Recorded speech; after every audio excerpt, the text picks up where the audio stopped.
যে তারা ভারত আমাদেরকে কখনোই বন্ধুসুলভ আচরণ করেনি, আমাদেরকে বন্ধুর মতো দেখে না। তারা আমাদেরকে আমার মনে হয় যে শত্রু জ্ঞান করে সব সময়। আর তা না হলে যে কাঁটাতারের বেড়া একটি রাষ্ট্রের সাথে আর একটি রাষ্ট্রের সম্পর্ক, বন্ধুত্বের সম্পর্ক যাদের সাথে আছে তাদের সাথে কাঁটাতার দিয়ে বিভেদ তৈরি করে, বিভক্তি তৈরি করে কি বন্ধুত্বের পরিচয়, কি বন্ধুত্বের বার্তা তারা দিতে চায় সেটি তারা ভালো বলতে পারবে। কারণ আমরা এভাবে নিতে পারি এটি যে তাদের রাষ্ট্রের ভিতরে তারা কাঁটাতার দিয়ে বেড়া দেবে, তাদের নিরাপত্তার স্বার্থে যদি তারা কাঁটাতারের বেড়া দিয়েই থাকে, আমাদের আপত্তিটা আসলে কোথায়? আমরা খুব বেশি আপত্তি করি না, কিন্তু কাঁটাতার দিয়ে তারা যে নিরাপত্তার কথা বলতেছে, বাংলাদেশের পক্ষ থেকে কি এরকম তাদের নিরাপত্তা কোনোভাবে হুমকির মুখে পড়েছে? এরকম কোনো নজির কি আছে? তো এরকম কোনো নজির তো তারা দেখাতে পারবে না। তারা আমাদের দেশের মানুষকে গুলি করে হত্যা করে, বলা হয় যে সেখানে চোরাচালান হয়। চোরাচালানটা কারা করে?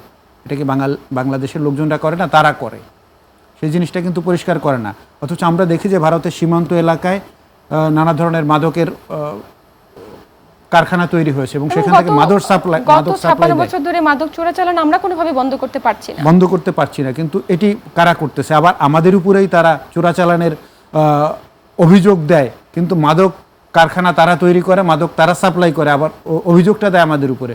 দেখতে হবে সেটা কি বন্ধুসুলভ বক্তব্য, নাকি আমাদেরকে মানে আমাদের দেশের উপরে নানা ধরনের প্রেশার তৈরি করবার জন্য তাদের একটি কৌশল।